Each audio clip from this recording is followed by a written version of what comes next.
se retrouve donc, vu qu'on est en fin de mois, pour les sorties donc, qui me font de l'œil pour le mois de novembre. Alors, je tiens à rappeler que ce sont juste des sorties qui me font de l'œil. Certains sont limite déjà précommandés, d'autres c'est juste voilà, est-ce que je vais les acheter ou est-ce que je vais les lire parce que j'ai fait un petit listing maintenant. Il y a des livres que je n'achèterai pas, mais en fait que je vais lire parce qu'ils sont dans l'abonnement Kindle. Donc voilà. Techniquement, ça reste des sorties qui me font envie, voilà, qui me font de l'œil. Bref. Bien évidemment, ce n'est pas exhaustif et surtout que, euh, comme j'ai dit dans l'autre vidéo, mais je pense que je le dirai à chaque fois, il va y avoir des sorties que je peux peut-être louper, dans le sens où au moment où je fais donc cette vidéo, je sors donc les livres auxquels sur Booknote il y a la connaissance de la date, et ça se peut très bien voilà, que, euh, je dis n'importe quoi, mais que le 1er novembre, il y a un nouveau livre qui sort parce que quelqu'un a rempli la fiche ce jour-là, ou que courant novembre, il y a un livre qui sort et que bah, avant on n'avait pas forcément l'information parce que c'est de l'auto-édition, ça n'a pas forcément été mis sur Booknote vu que ça reste un site communautaire. Donc voilà, petite parenthèse fermée. Et on va donc commencer tout de suite avec un livre particulier. Alors particulier par rapport à moi et mes lectures évidemment. C'est la série Ténébrae, tome 4, La colère des ombres de Anna Briac en auto-édition. Alors pourquoi je dis particulier? Parce que techniquement, ce livre, pas ce livre-là, mais au moins le tome 1, en fait, je l'ai commencé courant du mois de mai. Je ne sais plus si j'avais essayé de le continuer courant du mois de juin. Et en fait, je sentais que il y avait quelque chose. Je sentais tout de suite que ce livre allait me plaire. Il y avait quelque chose, j'étais accrochée. Pour des raisons diverses et que je ne sais plus forcément, je l'ai mis en pause et je m'étais attelée à d'autres lectures. Et le problème, c'est que je l'ai arrêté. J'ai récemment fait un achat au mois d'octobre. Justement, en fait, l'autrice a créé un intégral avec les 3 premiers tomes, du moins. Je ne sais pas si le tome 4... En fait, je ne sais pas la série si elle va continuer sur un 6 tomes, si du coup celui-là sera dans un deuxième intégral, comment que ça va se passer. Je ne sais pas du tout. Surtout, qui sont les personnages, voilà. Si c'est toujours les mêmes. Mais bon, voilà, quoi qu'il en soit, j'avais senti qu'il y avait une vibe, il y avait quelque chose qui me plaisait dans ce livre. J'ai donc fait, on va dire, comment... J'ai tenté ma chance avec l'intégrale qui, j'espère, me plaira quand même parce que bon, j'avais lu qu'à peine une vingtaine de pourcents du livre, hein, du tome 1. Donc en soi, des fois, il y a des livres où on peut aimer le début, on se dit, oh, il y a quelque chose qui est bien, ça nous attache tout de suite et en fait, au cours de la lecture, on sent que d'un coup, non, c'est pas fait pour nous. Donc j'ai fait le pari pour ce livre, voilà, je ne l'ai pas encore reçu, bref, c'était une précommande. Et donc pour le tome 4, il me fait de l'œil parce que d'un côté, j'ai quand même un petit peu lu le tome 1, mais d'un autre, je ne l'ai pas totalement lu. Mais bon, voilà, ça reste quand même une romantaisie, donc avec un système d'arène inversé. Donc c'est beaucoup concentré sur le côté en fait loup-garou. C'est vrai qu'on dit romantaisie parce que bon, c'est assez générique, mais bon, quoi qu'il en soit, c'est pas avec des faées ou autre qu'on peut peut-être avoir plus l'habitude de côtoyer dans les romantaisies. C'est vraiment plutôt ici un côté métamorphe, donc lié au loup-garou, avec un univers assez sombre quand même, hein. J'avoue que le début de Ténébrae, franchement, on sent qu'on n'est pas forcément en sécurité. On sent tout de suite une menace, une peur, comme si, ben, pas comme dans la high fantasy ou par exemple dans un Cotard. Je sais pas pourquoi, mais je me suis toujours dit que ouais, bah, ça va bien se finir et j'arrive pas à avoir peur pour l'héroïne. Là, dans Ténébrae, je sentais que j'avais peur pour mon héroïne. C'était assez particulier. Et donc, ce livre, dont je ne sais pas si c'est le dernier, en tout cas, quoique si je suis en train de plonger dans l'ultime volet de la série pour un dernier voyage, attends, c'est à le temps. Alors je vous avoue qu'il faudra que je regarde, mais c'est dommage si du coup j'achète un intégral, mais c'est pas un intégral, mais enfin qui a juste du tome 1 à 3. Bref, je verrai bien en vrai. Plus ça me spoil, un peu, je sais pas trop grave pas spoiler. Mais bon, du coup ce livre sort le 1er novembre. Alors, je crois qu'il y a un autre livre qui sort le 1er novembre. Effectivement, ce livre-là, je ne l'achèterai pas parce que je le pourrais le lire dans l'abonnement Kindle. C'est la série Lake Placid, donc le tome 3, Noël, Bonnet Moche et Tigre à Croc. Donc de Noémie Dargaud, donc en auto-édition aussi. En fait, ce livre-là, j'ai très hâte, j'ai trop hâte, en fait, j'attends depuis l'année dernière. J'ai découvert déjà cette série, franchement, un peu par hasard, je me suis dit, ouais, je vais tenter ma chance, j'aimais bien le titre, c'était drôle, je voulais lire un peu une romance de Noël. Et en fait, ce que j'aime beaucoup dans cette série, c'est que ça allie romance de Noël, mais avec le côté, on va dire, urban fantasy, romance paranormale slash le billet, mais enfin, vraiment, où du coup, derrière, c'est pas quelque chose de gnangnan. gna, on va dire, je tire ça comme ça, gna gna, il y a quand même un petit peu d'action, il y a des thèmes abordés aussi qui sont, on va dire, sombres, c'est pas quelque chose vraiment tout niaiseux comme on dirait, tout simple, il y a vraiment derrière des choses qui sont abordées et qui sont, on va dire, sombres, dire ça comme ça, voilà, il y a pas un côté simple. Et en vrai, j'ai vraiment adoré les personnages qu'on va voir dans ce tome 3. On les découvre un petit peu dans le tome 1. Je... Non, non, on les découvre un petit peu, on les voit un petit peu plus dans le tome 2 parce que techniquement, je crois que c'est Koba si je me trompe pas. Je crois que c'est... Ouais, je pense que c'est Koba, j'arrive pas trop à me souvenir là comme ça. Qui est donc le cousin, je crois, du... Je ne sais plus, mais du personnage dans le 2. Euh, on sent tout de suite, j'ai senti que ce personnage, il m'intéressait, qu'il avait aussi quelque chose, un traumatisme. Et d'ailleurs, c'est les thèmes abordés dedans. Et franchement, j'ai trop hâte de connaître son histoire. Il y a un côté Grumpy Sunshine en plus. Alors j'espère que... D'un côté, je dis j'en ai pas lu, parce que des fois, on s'en rend pas compte que c'est un Grumpy Sunshine. Là, je sais que c'est un Grumpy Sunshine, donc on va dire psychologiquement, je me dis, ah, je sais que je vais en lire un, donc voilà. Et c'est vraiment un tome auquel j'attends énormément. Déjà l'année dernière, en fait, quand j'ai lu le tome 2 j'étais en mode, mais pourquoi j'ai pas la suite? Déjà, le tome 1 au tome 2 je les ai lus quasiment en même temps. Tandis que là, j'étais en mode, non, c'est pas juste. Mais bon, c'est pour bientôt. Je vous avoue que même si c'est pour bientôt, je le lirai pas tout de suite. Mais bon, je suis très impatiente de le découvrir. Alors, un livre qui sort le 5 novembre.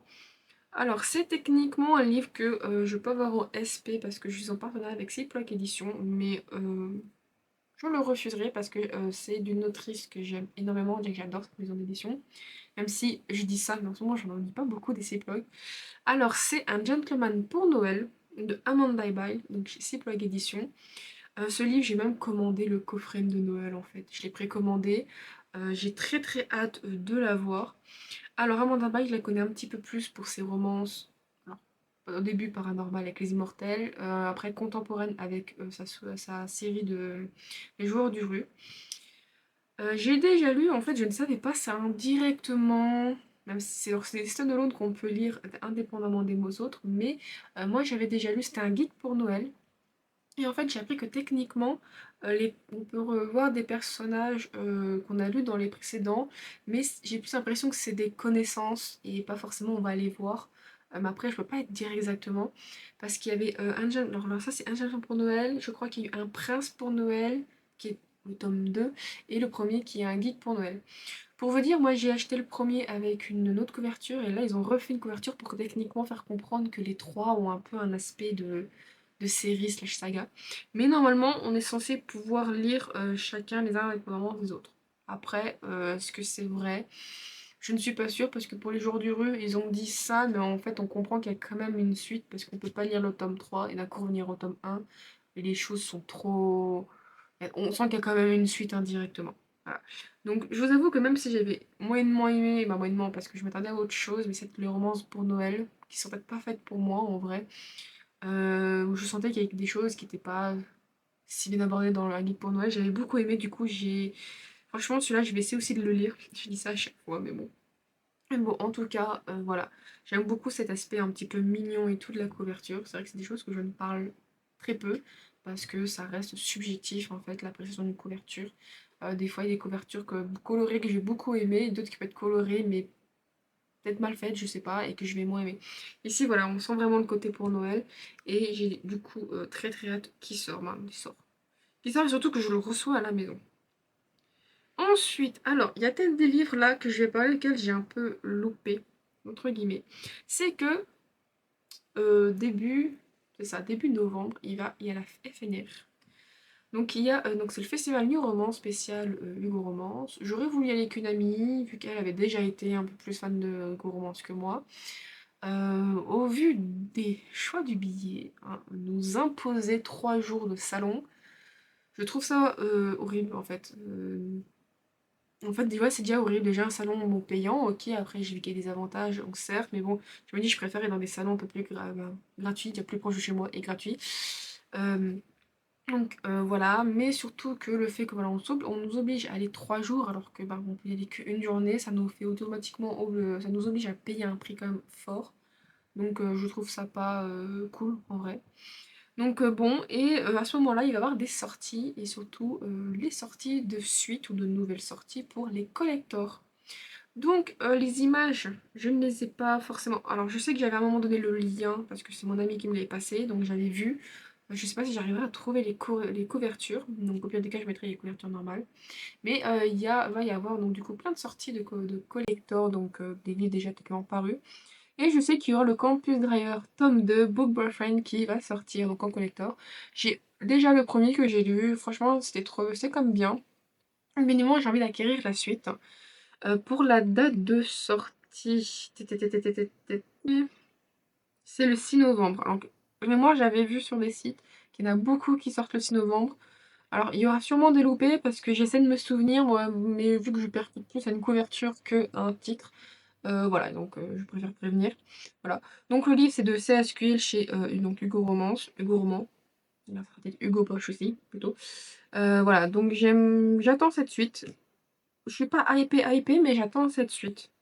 Je sais qu'il y aura aussi, mais qui m'intéresse, Troublemaker. Je sais pas moi que c'est Troublemaker, je suis pas exactement sûre, qui est un tome 1.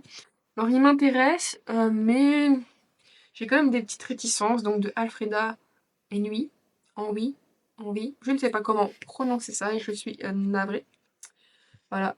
Donc, ah, il y a déjà peut-être la couverture. Donc, quoi qu'il en soit, voilà. Donc, c'est aussi un livre qui me tente bien. Donc, qui sont des romances contemporaines. Je regarde juste, ouais, je crois que ça sort aussi le 6 novembre. J'ai lu aucun livre de Morgane Moncomble. On me les a recommandés. Je dois faire une liste si je suis pas au jour, mais bon. Il y a aussi la suite techniquement de l'As de cœur, qui est l'As de pique, donc de Morgane Moncomble. Celui-là, je ne cherche pas, je le prends parce que vu que ça a l'air d'être un peu compliqué à se procurer un Morgane Moncomble, dans le sens où moi j'avais pu encore acheter le tome 1 en collector dès qu'elle me l'a recommandé, j'ai vu qu'il était sorti donc je l'ai pris, je crois que c'était dans le mois de sortie peut-être, mais je l'ai acheté en fait un peu voilà, comme si j'achetais pas acheté du PQ, mais voilà, je l'ai pris, bref, ce que je veux dire c'est que je me suis pas jetée dessus parce qu'il y avait un côté impératif. Voilà. Tandis que quand mon amie s'est mise à vouloir l'acheter, mais genre 10 mois après, elle a un petit peu galéré à l'acheter d'occasion. Donc là, je vous avoue que celui-là aussi, je me jetterai un peu dessus, mais plus pour l'avoir. Je n'ai toujours pas eu de Morgane Moncombe, donc j'arrive pas à avoir la même hype que elle quand je la vois parler. Moi, je suis plus hypée pour d'autres choses. Après, elle a l'air d'être plus romance contemporaine quand même que moi. Et du coup, surtout que bon, ben, c'est un Morgane Moncombe, j'ai l'impression que beaucoup de gens aiment. Je n'ai pas encore lu. J'ai plusieurs livres, mais je n'ai toujours pas lu un livre d'elle. Donc, je peux dire que je ne comprends pas la hype, mais je ne suis pas dans la hype plutôt. Voilà. Et la date aussi, le 6 novembre. Alors, de mémoire, si les prix sont les mêmes, ça serait 12,99 le livre. Ce qui est. D'un côté, je trouve ça cher quand même pour ce que c'est. D'un autre, je me dis, c'est un petit poche collector, donc le prix reste minime, mais on paye quand même le fait qu'il y a un retravail et tout dessus. Le jaspage et tout, je trouve ça quand même pas trop mal, voilà. C'est pas non plus quelque chose que, voilà, j'adhère totalement. Je me dis un poche de base c'est 8,90 ou 9, ça dépend vraiment de la maison d'édition. Dire que techniquement, bon, il y a un signé, même si moi j'aime pas le signé. Il y a un jaspage, on a un Arbacom qui est pas non plus trop dégueu. Qualité de papier, bon, elle reste fin pour du format de poche, mais bon, ça reste pas non plus un truc qu'on voit à travers, donc ça va. Je me dis ça peut quand même aller.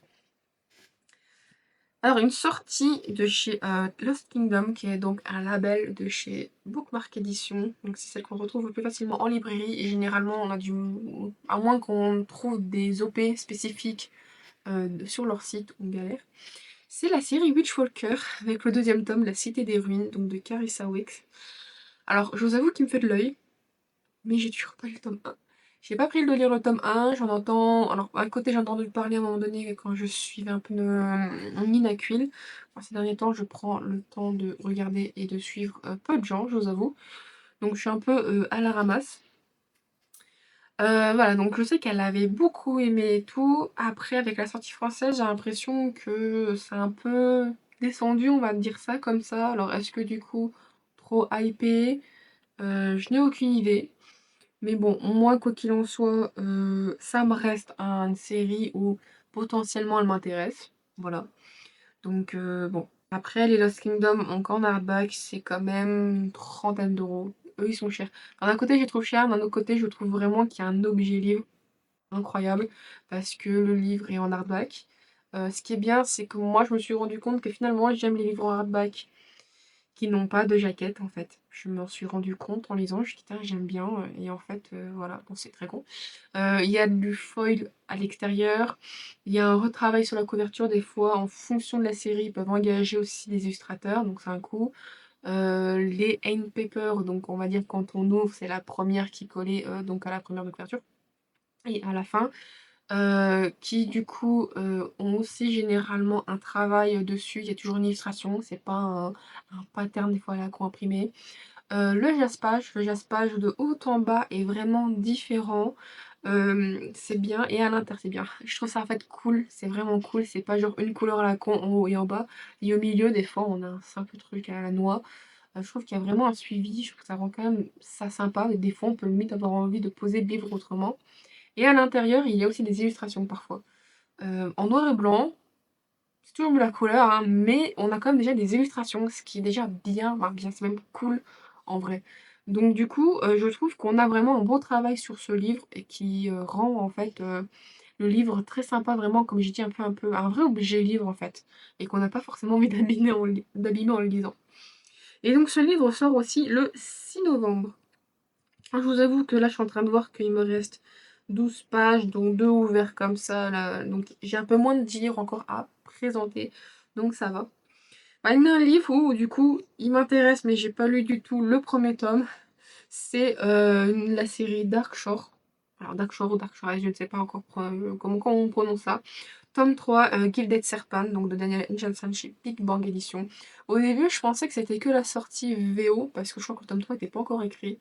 En fait, non, c'était la sortie VF. Parce qu'en fait, des fois, on peut voir sur Booknode que le livre sort, mais on n'a que la couverture VO. Donc on se dit, est-ce que c'est la VO qui sort, est-ce que c'est la VF? Des fois, c'est pas précisé si personne ne précise. Et avec les réseaux sociaux, bien évidemment, j'ai pu voir qu'en fait, non, c'est le tome 3 VF qui sort, à moins qu'il y ait une sortie simultanée en VO, mais je ne peux pas vous dire exactement, bref. Donc voilà, quoi qu'il en soit, je ne m'attendais pas à ce qu'il sorte déjà. Enfin, déjà, après, le temps passe vite, hein, n'empêche. Donc du coup, cette série, j'ai entendu quand même du bien, même si soi-disant elle a l'air un peu plus young adulte. Donc je ne sais pas si c'est vrai ou pas. Bon, quoi qu'il en soit, il faut que je prenne le temps de le lire, le tome 1. Mais bon, ce livre reste, n'empêche, un livre qui me fait de l'œil. En fait, je suis en train de voir qu'il y a 5 livres. Donc en fait, c'était pas une sortie VO, c'était une sortie PF. Mais bon, bref. Il sort aussi le 6 novembre. Il y a beaucoup de livres le 6 novembre. Alors, autant au mois d'octobre, c'était le 16, je crois. Oui, il y en a plein qui sortaient. Là, autant non. Un livre que j'ai précommandé chez Corrigan Édition. Ah, je suis en train de voir la note, je suis en mode est-ce que j'ai bien fait le préco? Bon, il n'y a qu'une note, il a mis ça a mis 2,5. Cool. C'est Les Contes Cruels, tome 1, My Dark Beast de euh, Olivia Wildenstein, donc chez Corrigan Édition. Alors, j'avoue que c'est une autrice. Lu en VO, je sais pas. Des fois, en fait, il y a des notes, on voit genre, il y a des étoiles, mais des fois, il y a des classements. Genre, j'en ai 2 dans les diamants, 3 dans les lui aussi. Il y a des gens qui sont en mode, «Ah, j'ai adoré ce livre, mais ils le mettent dans lui aussi. Donc, techniquement, moi, je fais un classement personnellement. Bronze, c'est 3, c'est un moyen. Des fois, un moyen sans plus. Moyen, mais bon, il faudrait qu'il retravaille un petit peu plus parce que j'ai pas assez pour me dire que j'aime bien. Voilà. L'argent, c'est ah, j'ai bien aimé suivre cette série, j'ai bien aimé le lire et tout. Bref, le or, c'est un quasi coup de cœur, c'est en mode plus que 4 mais moins que 5. Et les diamants, c'est les ultra coups de cœur où je ne vouerai, je veux dire, je vouerai un culte à ces livres, mais bon, si je peux les recommander, je le fais. Donc, quoi qu'il en soit, des fois, la notation, tant que j'ai pas de commentaires, c'est un peu compliqué. Mais bon, du coup, ce livre sort aussi le 6. Oh mon dieu. Et c'est un peu une autrice d'un côté, je veux pas dire que j'aime bien ces livres et j'aime pas. Le seul livre que j'ai lu, c'était le tome 1 du Royaume des Corbeaux, que j'ai trouvé moyen, mais l'écriture avait l'air pas non plus horrible, c'était plus l'héroïne, donc automatiquement quand c'est Je crois que c'est à la première personne. C'est toujours compliqué sur un livre où on n'aime pas l'héroïne. Je sais que j'ai en service presse depuis trop longtemps, parce que j'ai vu que c'était un audio, j'ai du mal avec les audios, mais non. La série Plume, pardon. Non, c'est pas la série Plume, c'est la série Les Anges d'Elysium de elle que j'ai en LC et qui, pas en LC, en service presse et que j'ai toujours pas pris le temps de lire, qu'il faudra que je lise et qui du coup a l'air d'être aussi un, je crois, dans de la, c'est pas fantasy, je crois que c'est un peu de l'urban fantasy plutôt. Bref, quoi qu'il en soit, j'ai un autre livre d'elle et donc j'aurai peut-être ce livre, voilà, parce que je crois que je l'ai précommandé, de toute façon les Corrigan, j'ai dans les tendance à les précommander. Donc quoi qu'il en soit, je vous avoue que cette note ne me dit rien qui vaille, mais il y avait un côté contre-visité. J'avoue que j'aime beaucoup les contre-visités. Mais bon, j'ai un peu une appréhension avec cette autrice à cause, typiquement de ma mauvaise lecture, de ma moyenne lecture, plutôt moins Les Rhumes des Corbeaux. On va passer à un livre qui sort encore le 6. Mon Dieu, c'est vraiment le package, c'est incroyable. Qui est Darkless, tome 1 de Eilema, je ne sais pas, d'équerre, donc de chez Corrigan Édition. Je vous avoue que c'est vrai que malheureusement, quand je vois un livre qui a fonctionné sur Wattpad, en mode ah là là, livre lu et autant de lecteurs sur Wattpad, ça veut rien dire. Pour moi, personnellement, c'est pas un argument. Et encore moins quand aussi c'est marqué le livre phénomène TikTok. Donc Wattpad et TikTok, quand je vois ces phénomènes, quoi que ce soit, généralement, c'est limite un argument moins pour que j'achète. Après, effectivement, c'est sûr que s'il y a plein d'avis qui disent ouais, c'est bien, bon, bah, on va essayer de prendre ça en compte ou tout simplement les synopsis. Ça dépend des personnes. Je vous avoue que j'ai pu échanger un peu avec l'autrice sur certains aspects que je comprenais pas et du coup, j'étais en mode bon, bah, elle a éclairci mes aspects, elle m'a éclairci. Bon, bah, c'est cool et finalement, donc, je l'ai précommandé. Après, il y a un côté dark romance de ce que je vois. Évidemment, c'est un genre, j'arrive pas encore à me dire est-ce que j'aime pas parce que c'est une notion qui va pas dire être différente entre chaque personne, mais bon, des fois des choses que je peux considérer comme normales, évidemment ça dépend sur quel sujet, certaines vont le considérer comme dark. Donc voilà, c'est comme tout, c'est un enemy to lover, si au début ils se détestent, le mec la frappe, mais ils sont pas en couple parce que sont ennemis, ils tentent de la buter, quoi que ce soit, mais qu'après ils vont venir en mode ensemble. Il y aura plus ce genre de choses. Est-ce que du coup c'est considéré comme de la dark ou pas? Bref, voilà, c'est des choses que comme je n'ai pas encore assez lu, je n'arrive pas encore à catégoriser. Mais ça reste quand même un argument qui me fait peur. Voilà, comme typiquement L'ombre d'Adaline. J'ai une collègue qui l'a lu, qui m'a dit que le truc de vie, ça serait parce que c'est un non mais oui. Je comprends un blême le non mais oui. Donc du coup, je veux pas dire que j'ai moins peur, mais bon, ça a une notion où, bien évidemment, ça dépend. Du coup, ça dépend de tout. Mais que bon, un nom reste un nom, mais bon, s'il y a un vie psychologique, c'est compliqué. Ça reste non dans tous les cas, la vie, donc bon. Bref, quoi qu'il en soit, comme un nom, c'est un nom. Je passe quand même à la prochaine. Le prochain livre qui m'intéresse, ce livre-là. Alors, ce livre, je vous avoue que ce livre, c'est un livre de poche. C'est rare quand même que j'achète des livres de poche ces derniers temps. Il sort. Je crois que j'ai vu qu'il sortait des livres, le 6. Oh là là, le 6, il va falloir que je refasse des. Je fasse la passe surtout. J'ai peu de place en train de me dire. Alors, ce livre, je vais pas non plus faire des mystères, c'est Scholomance, tome 3, Les Enclaves Dorées. Alors, j'ai lu le tome 1, et en fait, je m'attendais pas du tout à ça. C'était franchement une très bonne découverte, je l'aurais pas cru.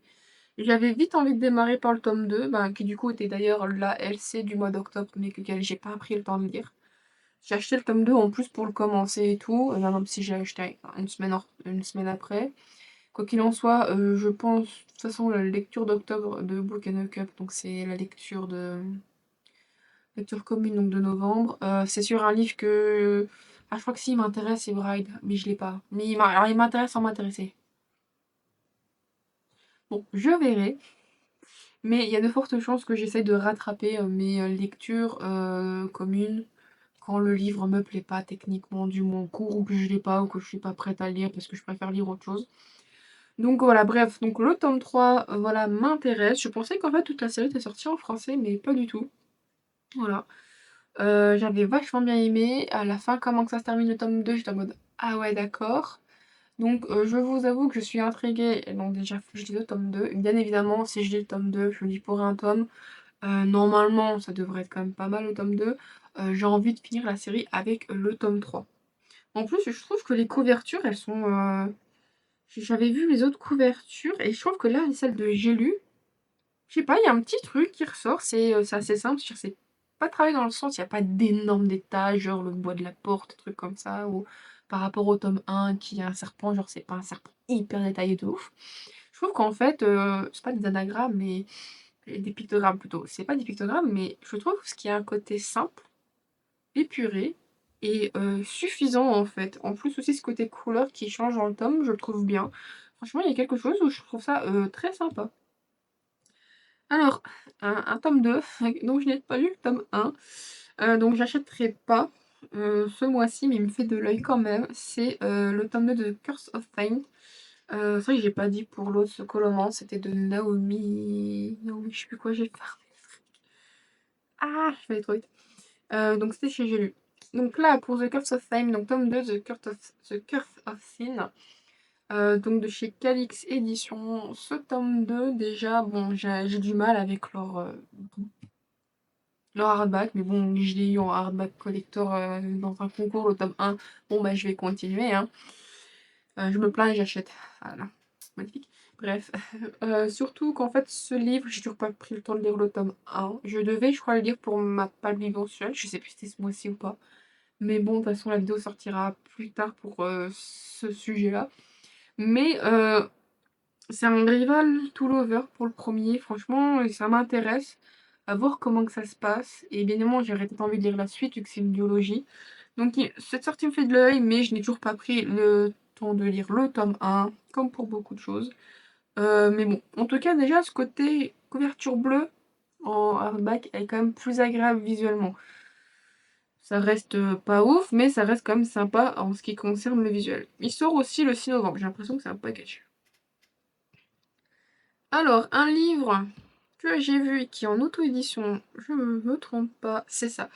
Alors, le livre là, est-ce qu'il est aussi le 6? C'est aussi le 6. Ils ont vraiment choisi le jour. Donc, le 6 novembre sort un livre en auto-édition qui est Noël avec un vampire.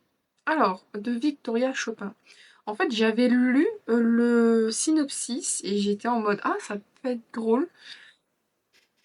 Euh, mais oui, mon patate, mais oui. Je crois que c'est un humain qui se retrouve forcé à passer un réveillon de Noël avec une humaine, je crois. Si je me trompe pas, c'est ça.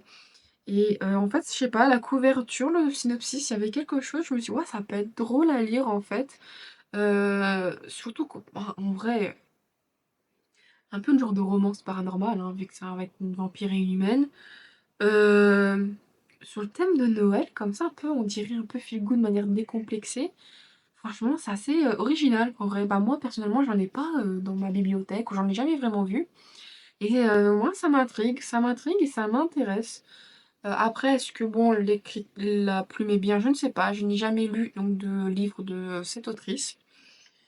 Donc je verrai s'il est disponible dans l'abonnement Kindle ou pas, en vrai. Je crois que j'ai pas vu qu'il était dans l'abonnement Kindle, ou des fois c'est pas tout de suite et l'autrice ou l'auteur le met après. Donc je vous avoue, je ne peux pas vous dire, mais en tout cas, il a l'air très intéressant. Donc on va repasser là à une sortie de chez Lost Kingdom, avec le tome 2 de La Guerre des Cœurs Égarés, donc le Pacte de Sang, donc de Carissa Broadband. Alors de mémoire, normalement j'avais vu que cette série, c'était une série qui était en lien avec les couronnes de Nyaxia. Mais bon, je vais pas façon de parler plus parce que les deux livres, en fait la série Les couronnes de Nyaxia, j'ai pas lu. Évidemment la carte des cœurs égarés, j'ai pas lu. C'était mes objectifs en fait pour la fin d'année d'essayer d'être à jour sur au moins. Mais oui, patate, t'as qu'à venir. J'ai mon chat, c'est ma grosse patate là. Mais oui. C'était d'essayer d'être à jour en ce qui concerne au moins les Lost Kingdom. Pourquoi? Parce que Bookmark, ça reste un peu devenu ma maison d'édition. Ma maison d'édition préférée en ce qui concerne la romance paranormale, slash beat, slash urban fantasy, slash tout ça, tout ça. Et automatiquement, bah, comme ils se sont mis à faire des beaux collectors, surtout qu'ils sont aussi, assez limités dans la production, il y en a certains, j'ai l'impression que c'est un peu plus compliqué à les retrouver. Voilà, je voulais pas en fait louper ce côté, collector, on va dire ça comme ça. Et surtout que voilà, j'avais envie d'essayer d'être à jour au moins sur certains livres, certaines séries, par rapport à une maison d'édition. Bon, je vous avoue que j'ai pas réussi. Il y en a trop qui sont sortis, c'est un peu le problème parfois de s'intéresser à trop de livres, surtout si le rythme de lecture est assez, on va dire lent. On va dire lent, peut-être comparé à certaines lectrices qui peuvent lire peut-être, je dis n'importe quoi, arriver à lire 3 livres dans une semaine. Moi, je lis 3 livres dans un mois, je suis très heureuse. J'ai pas non plus un rythme qui me permet de manger des livres et des livres comme ça. Donc bon, voilà. Mais bon, ça reste du coup un livre qui me tente bien. Et je suis en train de voir que le tome 3 est déjà prévu. Il sort quand? Il sort quand? Ouais, mois de mars, ouais, j'ai le temps. Chaque fois, je dis j'ai le temps, mais en fait, ça passe ouf. En ce qui concerne... En ce qui concerne... ah, enfin une date qui change. Donc la guerre des cœurs égarés sort le 13 novembre. D'un côté, je pourrais y arriver peut-être à lire, mais j'ai tellement d'autres trucs. Alors, un livre que j'aurais pour, la première fois de ma vie, je crois que ce livre, je l'aurai du coup là en 3 fois.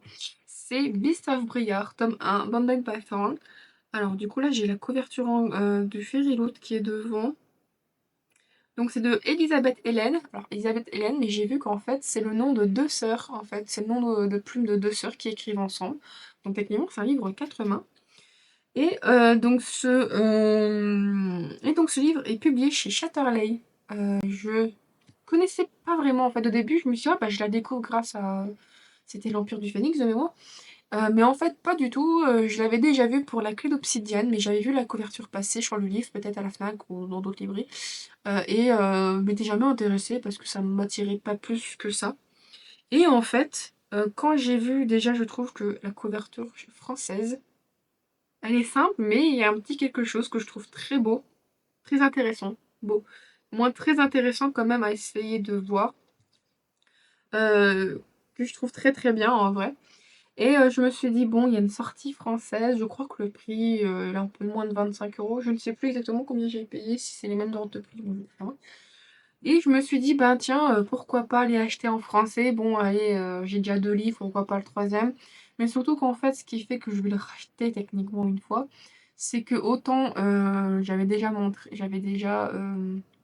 je crois dit sur la vidéo de Fairyloot, mais je sais plus.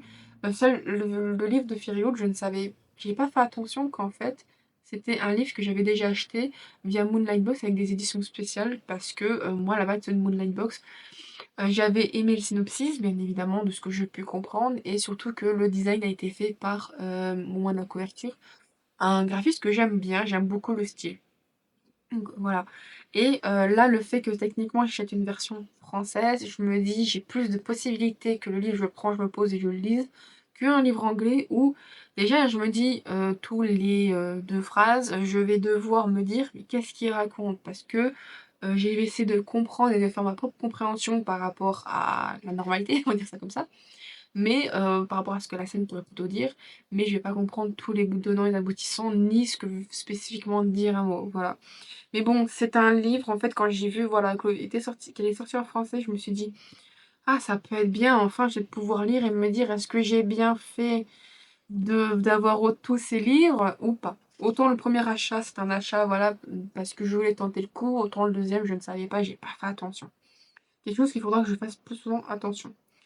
Et celui-là, il sort le 14 novembre. Je crois que j'ai précommandé en plus. Alors, je crois que là, on tombe sur le dernier. Et Alors, c'est un livre. Alors, il me fait de l'œil, mais en fait, la couverture m'a attiré, le nom aussi. Je ne connais pas du tout l'autrice. En plus, je suis en train de voir que les thèmes sont pas très bien renseignés dans les thèmes. On peut mettre 5 thèmes qui sont extrêmement mis en avant en fonction aussi des votes. Des fois, on peut mettre autant de thèmes qu'on veut. Mais bon, des fois, il faut pas non plus que ça spoil. Alors, le livre est D'espoir et de ténèbres, donc de Marine Aymar. Alors, je pense que c'est de l'auto-édition. Donc ça serait une romantaisie et ça serait un peu sur le thème de la mort et de la nécromancie. En fait, c'est ce qui m'a intriguée. parce que la nécromancie, soit on voit ça dans des RPG. La seule fois que j'ai pu voir ça de manière livresque, c'était à un moment donné dans beaucoup de séries d'urban fantasy publiées chez Milady. Donc ici, il l'a amené dans un côté romantasy. En vrai, c'est ce qui m'a intriguée. Je me suis dit peut-être pourquoi pas essayer de suivre, de garder un œil là-dessus. Parce que du coup, c'est une héroïne qui veut essayer de faire relever son frère pour du coup avoir des. Je sais plus si pour avoir des informations, on le garde auprès d'elle. Donc elle va essayer de trouver quelqu'un. Sauf que ce quelqu'un en question a besoin d'Aria parce qu'elle a quelque chose de particulier. Et donc, du coup, voilà, donc comme souvent, mes amants, ils vont finir par se côtoyer plus que de raison et donc tomber amoureux. Voilà. Enfin, généralement, quand on achète une romantaisie, pour moi, on s'attend automatiquement à ce que ça devienne amoureux. Hein. Sinon, t'achètes pas une romantaisie pour rien. Enfin, voilà, t'achètes un policier, tu t'attends à ce qu'il y ait un meurtre et une résolution d'enquête en général. Hein. Donc voilà. Et ce livre, par contre, il sort le 15 novembre. Donc je vous avoue que je suis surprise. Il y a quand même beaucoup de livres. Faut pas. J'ai quand même une. Ouais, je vous ai présenté quand même une bonne quinzaine de livres. Mais bon, je suis un peu surprise parce que comparé au mois d'octobre où je pense que c'est lui dans mon reading journal, j'ai carrément fait 2 pages. Là, je pense que je ferai un peu moins de 2 pages. Mais bon, le problème étant, c'est qu'il y a eu beaucoup de repousses, on va dire ça comme ça. Par exemple, Corrigan, enfin, je dis Corrigan, mais c'est Corrigan. Corrigan a eu un livre qui était censé sortir au mois d'octobre. Après, j'ai vu qu'il est censé sortir au mois de novembre et je viens de voir qu'il sort au mois de janvier. Donc ça peut bien évidemment changer. Il y a des livres qui peuvent être repoussés, d'autres qui peuvent, comme j'ai dit, apparaître. Et après, en même temps, j'ai l'impression que soit ils sont tous sortis au mois d'octobre pour que justement, comme tout est sorti, peut-être se concentrer sur d'autres publications courant de décembre. Je vous avoue que je ne sais pas. Et peut-être qu'en sortant tout avant, bah, les gens peuvent faire aussi leur liste, bien évidemment.